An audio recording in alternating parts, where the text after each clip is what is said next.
It's a wonderful place. How many acres is it? Well, it kind of depends on where you draw the boundaries. Okay. We have about 4.5 acres of natural area, but there's that we manage, but there's a lot of surrounding parkland that's also managed by Parks and Rec.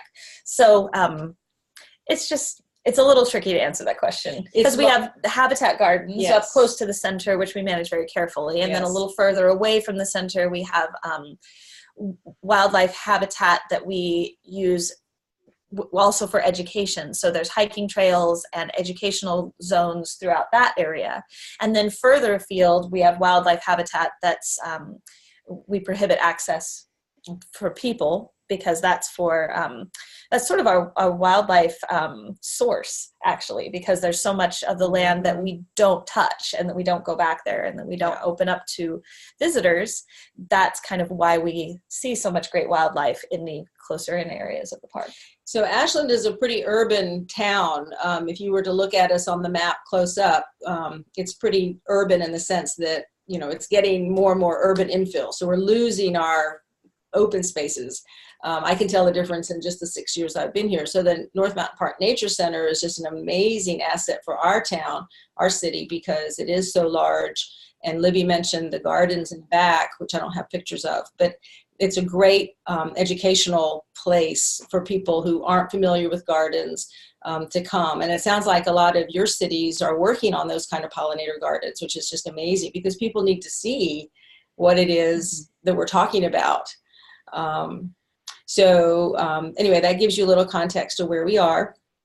And Libby talked about this already, who our team is. We're part of Parks and Rec, which is great because they're already so supportive of what we're doing in terms of being a bee city. And so on our team, on our subcommittee, we have a Parks and Rec commissioner, and then of course Libby, and then we have 4 volunteer community members, of which I am one.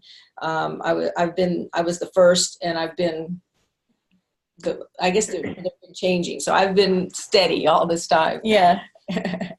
And then we meet quarterly, which is great. And we're working on lots of different things. We'll talk about the one for sure that you want to hear about, which is the garden. We do have 2 goals. Do you want to talk a little bit about the 2 goals? Sure. So the structure of the committee, as you see it on the screen, is established by some of the rules of Bee City USA as an organization. So the quarterly meetings and the constituents on the committee are set by our initiative. But we also kind of had to narrow down our approach to 2 main goals to focus our energy. And after probably about the first year trying to figure out what we really were and what we were all doing, I think we really narrowed it down to 2 primary goals that really seemed to encapsulate most of the small projects that got proposed. And the first was that a lot of projects revolved around the idea of creating pollinator-friendly landscapes, so actually transforming the landscape in the town. And the other goal was to educate the public about pollinators and pollinator conservation. And most of the things that we wanted to do fell into one or the other category.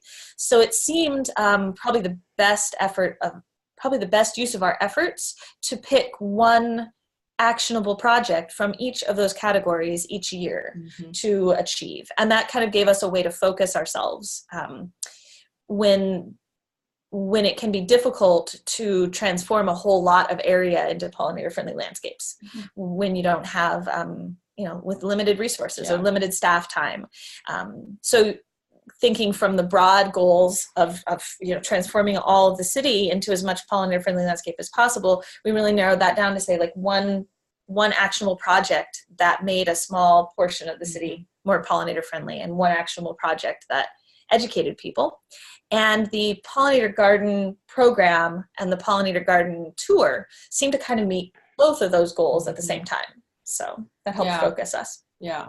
And that's, I know what y'all want to hear about, because if everybody does something like this, sorry about that, if everybody does something like this across the country, it would really make a difference in terms of educating people and growing at the same time without us having to do a lot of work.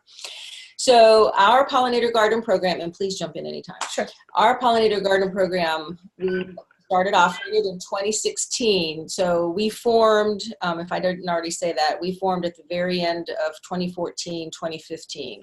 And then we began this program in 2016. And this falls under our educate goal and also engagement. So the easiest thing to do is create a form that people fill out, which we did. You can see it on the screen. Yeah, go ahead. And so if you can see that, you know, fairly simple. It's on our website. We hand it out when we're doing tabling. And we have this awesome volunteer. Her name is Nancy Appling, and she has started going door to door. She'll go through town and she'll see a garden and she'll knock on their door and say, hey, do you want to become an approved pollinator garden? So that has helped a lot. And so then the gardener just completes a simple form, submits it to Libby, and then Nancy and I usually are notified, and then we'll go and visit the garden. Do you have anything? Yeah, I just think maybe for a little bit of context, it allows us to acknowledge the work that's already happening in our community, because we do have a pretty progressive community and a lot of really interested gardeners and landowners. And so it really begins to just acknowledge and bring to the fore a lot of work that's already happening in our town. And so it gives us also a better picture of where pollinator gardens already exist and what's already occurring on the ground. So it helps us get the big picture of what zones in our community might be dry zones and what zones might have a lot of individual landowners doing good work. So if you are doing good work, or if you're a person whose neighbor is doing good work, you can submit this application and begin to build this bigger picture of where in our community good things are already happening. And we'll talk about where in the community in just a minute. So this is what the form, the questions are, the major questions that they have to answer.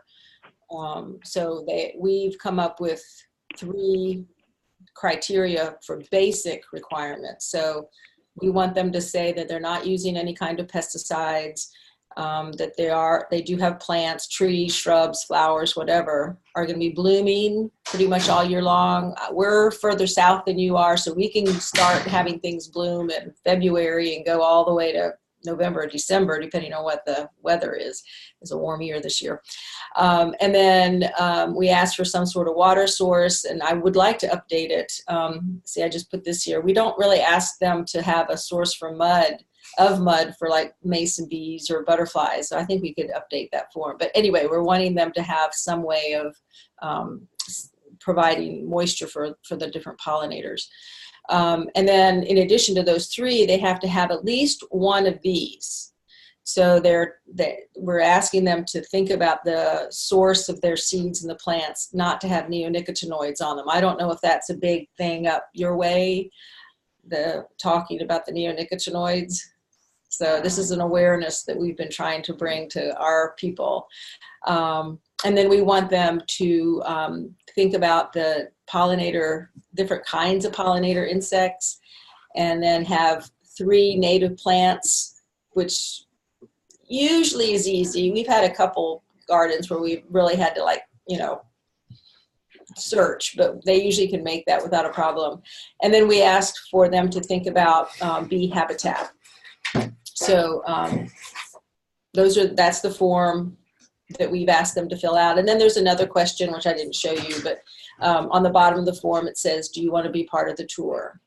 So, and I'm not seeing people, so if you're having questions, I put myself on full screen. Yeah, they're going to put in the chat if they've got questions. Okay, good. So hopefully y'all are following this. So those are the 3, the main questions that people ask. And then we get that in, and then Nancy and I get notified, and we schedule a visit. We walk through the garden. We actually look at the garden. We make suggestions. A lot of times the thing for our gardens is people don't think about the fall blooming plants as much. So like asters or goldenrod, I don't know if those are plants. Yeah. Okay. So that's kind of the most common thing. Well, you can have more fall blooming. And then sometimes we get in discussions about the hybrids, which gets a little bit more tricky because if they're over hybridized, I'm not sure how good they are for pollinator plants. We'll give them plant lists if they need some. This is one from North Mountain Park, which is where we are. It's got trees and shrubs and butterflies. We have multiple plant lists. You can find plant lists on the North Mountain Park website. Mm-hmm. So part of the reason this is a good connection is that North Mountain Park already has a lot of resources Mm-hmm. that are created and exist on our website. So if you go to northmountainpark.org and look for information about our gardens, you should be able to find the list that Kristina was just holding up. And I'll have a website for you at the end if you like. And then we'd like to take a picture of the gardener or gardeners and some pretty place in their garden. So this is the one we just approved. This one, this is VanWyhe Botanicals. This is actually a business. And these young women were just thrilled that they were nominated and awarded. It's going to be a lovely garden next year on the tour. And then we award them the sign. So this, you can see the actual sign, and here it is again, if you can see that. So it's metal, and we've had them up now, some of them for years, and they look just perfectly fine. They're a laminated aluminum composite. They're the type of thing that you can get at FedEx Kinko's, but also some local sign producers should be able to make it for you. And because it's thin but durable material, you can actually just screw it onto a post. You can screw right into the thin aluminum really easily. And then right now, this is costing us somewhere in the neighborhood of $11 or $12 per sign. We get 25 at a time. And then we're just asking for a $10 donation. We mostly get it. We've had a couple people donate more than that, which is always sweet. And then that way, the program is pretty much, paying for itself. Yeah. It costs us a little bit, but and go ahead. Parks and Rec dedicates a small budget to Bee City USA, about $500 a year, and that's been helpful for some marketing and some branding and things like that for events. But the signs and the garden program seem to be pretty self-sufficient. Yeah, that's great. And so as of now, we have almost 50 gardens that we've approved since the program began. If Nancy and I are going to go visit one today, and that'll make it 49, I think, or 48. So we're pushing 50 now by the end of the year for sure. And out of that 50, we have 10 businesses. We have a bookstore that has a lovely garden. We have a bed and breakfast. We have this VanWyhe Botanicals that just got approved. So the bed and breakfast, I think, would be a great market for us to hit. We haven't worked it as much as we could. And then Ashland Garden Club, which has about maybe 80 or 90 people in the club. Of those, we have about 11 gardens.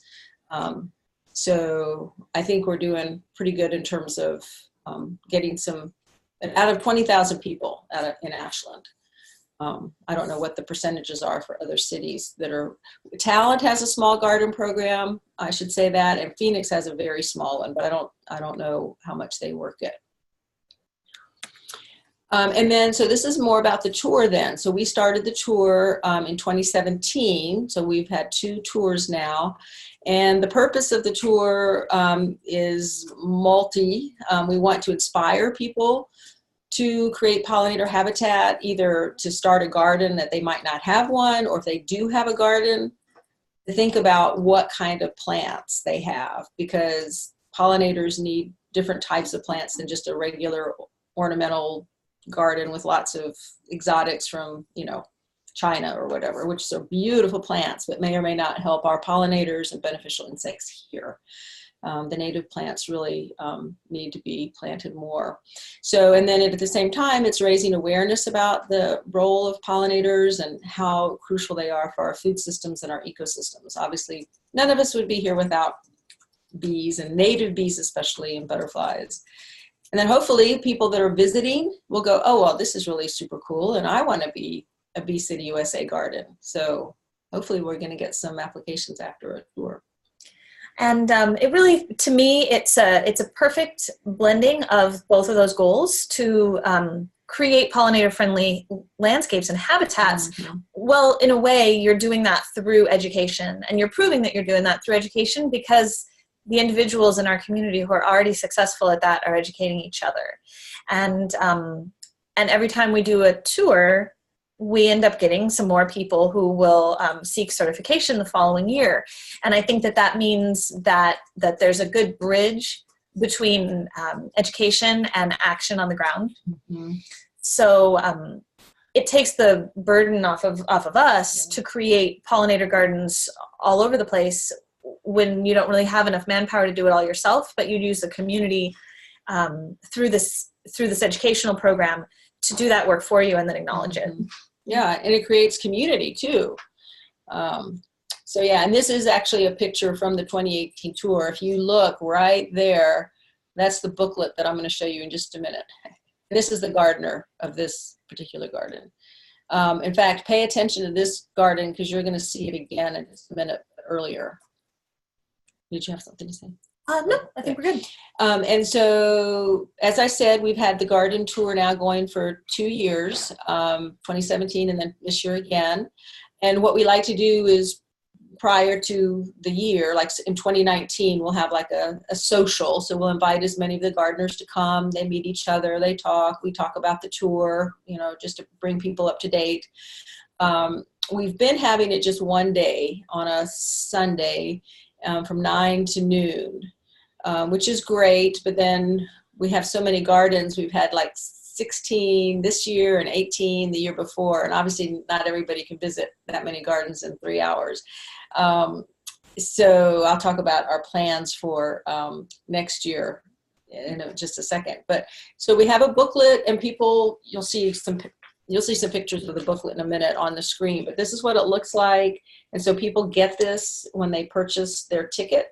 It costs $10. I forgot to put that on the screen, but we ask people to purchase this for $10 or $15 on the day of, and then they get this booklet, and then they'll get to see which gardens, and they can kind of choose which ones. Yeah. Okay, good. Am I showing this okay? Is everybody seeing it? I'm not seeing it. This depends on whether you're seeing the PowerPoint or you're seeing what's in Kristina's hands, but hopefully they're seeing me and you on the camera. If I knew how to stop this now, I don't want to mess it up. That's okay. We'll just keep going. Yeah. They can ask if they can't see it. Okay. And then we also have informational signs that we put into the garden. So it's another way to educate people just for the day of the garden tour. And then you'll see here on the screen, in 2017, we actually had 125 people purchase a ticket, which was awesome. It was lower in 2018, but it was later in the year, and we have smoke here, we have fires here, and so later in the season is not a good time. So we had multiple reasons it went down. So for 2019, what we'd like to do is have 2 days, Saturday and a Sunday, and I'd like to get some of the restaurants involved and get them so that they can have some participation, perhaps offering menu items that have to do with pollinators in some way, maybe give a discount to people that come on the tour. So we're looking at maybe enlarging our program in 2019. So here's a picture from, actually 2 pictures from this year's tour. There's Libby standing there in the entryway, and this is Nancy, and she's welcoming a guest. He's going to buy a booklet, I guess. Actually, there must be 2 people standing there. And so this is at the porch of the North Mountain Nature Center, and they're buying a ticket. And you can see we had 16 gardeners for this year. And this is one of the info signs that we give to people for their gardens just as a temporary basis. This one says something about don't use pesticides because they kill bees. So it's just a fun extra way, and people know they're in the right place when they see those. This is actually one of the businesses that says Backyard Organics in the back, and so they're one of our Bee City USA approved gardens. So here's the booklet again, the front and the back cover. And this is a picture from the inside. There's North Mountain Park on one side of the booklet. And then this is Peggy's garden. You saw her garden earlier. And so you can see this was early on when she was approved, and within, I don't know, I think it was all in the same year. Her garden had all those beautiful flowers, the colors that you saw earlier.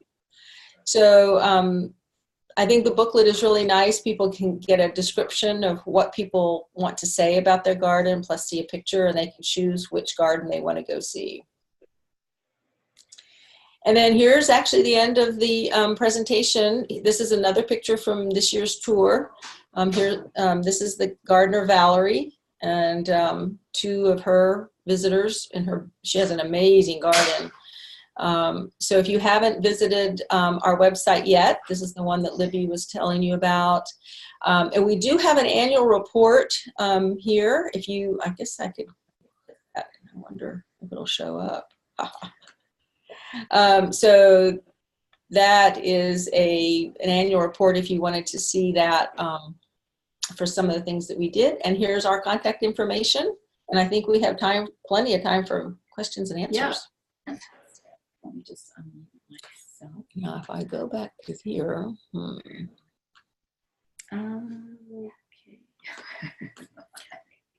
We can figure it out. All right. Okay.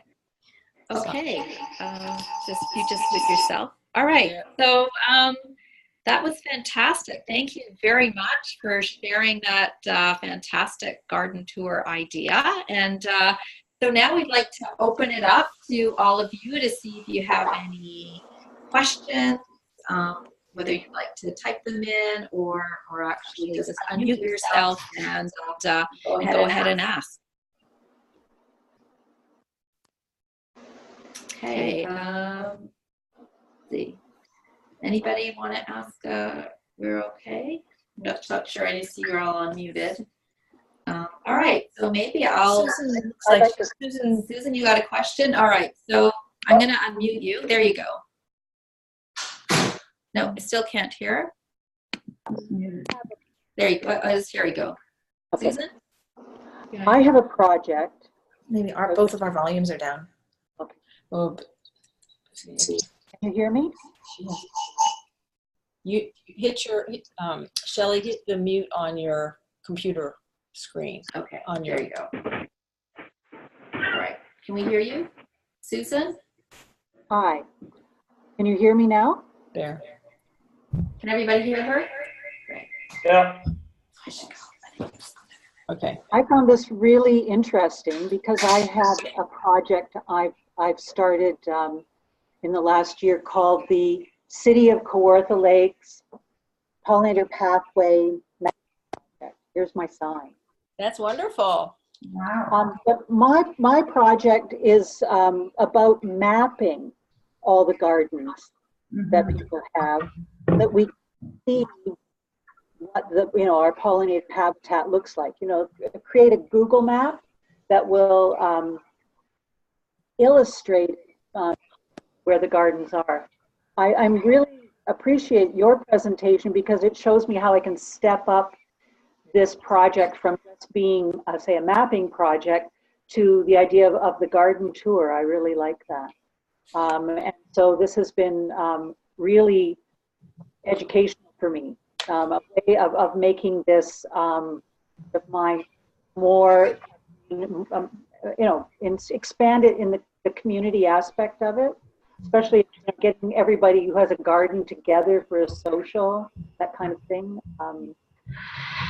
Very good. My sign isn't metal though. Mine is a very durable plastic sign. It's a lovely sign. Can people hear me now again? Yeah. Okay, good. So I forgot to show you the centerfold of our booklet, and this has the map of the gardens on the particular tour, but I forgot to sell you anything about myself. I'm also with a group called nonprofit called Pollinator Project Rogue Valley, and we are also mapping, and we're calling it the Buzzway. So I'd love to talk to you. We're doing a similar mapping project through our valley of where pollinator habitat is. So it's a great project. If everybody did that, we could connect. Well, it's happening in Hamilton, And there's one in Peterborough, Ontario as well. So it's Great. catching on. That's wonderful. Uh, Anybody? Does anybody else have any questions? no, okay. So, all right. So do you think this is something that, you're thinking that your city could participate in eventually? I mean, I think the idea of obviously the Bee City program is to educate, the citizens of our towns, what they can do. And clearly, as Libby said, this is a really great way to get people engaged. And I love the idea how you can have, you all probably have master gardeners or gardening groups, and that when you can get a couple of people to go visit a home and to give them a bit of advice. But again, it's a great connection piece, and that you, and it gets people pretty excited. And I like the idea of recognition, how important that is as a city, that you recognize people that are doing really good things in your community. And I would say the same thing about how now that we have bee cities, we also have bee schools, and we also have bee businesses as well. So they could also be recognized by the city, they are the champions, the pollinator champions in some ways. I mean, I think we all want to be recognized, and I think this is just a fantastic initiative. So I hope, that you might think about how you could do this in your communities with your volunteers. I totally agree with you, Shelley. I think what you've shown us today is very inspiring. So thank you very much. The recognition piece, just to kind of dovetail into that, is first you are recognizing the people who are already doing it, and then you're kind of, by giving them that sign and giving them an opportunity to be featured on the tour, you're kind of proclaiming them as educators in their own right. So once they feel like they've done something well and they get acknowledged for that, then you're taking that to the next step, and you're saying, well, now you can educate the community so others can do as you've done. And I think that that's really powerful, because at North Mountain Park, we turn a lot of people who may not consider themselves educators into educators and instructors and field trip leaders and guides and docents. And it's all about taking people who have a baseline understanding of something and making them feel like they know enough to be able to be mentors and stewards in their own right. Yeah. And I love the idea that members of the public who come on the garden tour are learning from these other gardeners as educators. That's right. Yeah. Yeah, because people don't need to feel like they have to go out and get a degree to be able to talk. I mean, if you learn, there's so many self-educated people. I don't know how many of you are self-educated about pollinators, but that's part of the inspiration. One of my other team members, Albert, and I often table at our growers market for Bee City USA Ashland. And it's amazing how little people know about native bees, for instance. And so just getting out in the community and talking about that is part of, what we do. Were you going to say something, Shelley? No, I was just thinking, because we have such a large gardening group from Mono and also from Selwyn. I was wondering if what you thought about this idea, and if you think it could be useful in your own communities. I see Alona waving. Yeah, so just unmute your, okay, I'll unmute you there. Okay. Great. Thank you. Well, certainly very excited about potential. Interestingly enough, our goals seem to align very directly with the two priorities you set. So I was excited to see that. I'm wondering if you actually answered my question in your comment about proclaiming garden tour participants as educators, if there might be something there, because in my experience, it's sometimes difficult or challenging to get people to be willing to participate in a public tour. They're either worried about the stress of having to have their garden perfect when people come by, or they're worried about the public coming onto their property. Would you be able to comment about how you've approached that and how you've achieved success with everyone? Ashland has a lot of opinionated people. So I think people, not everyone, there have been some people that have said, no, I don't want to be on the tour, and which is fine. We don't push anybody. But for the most part, I would say the large percentage, they say they want to be on the tour.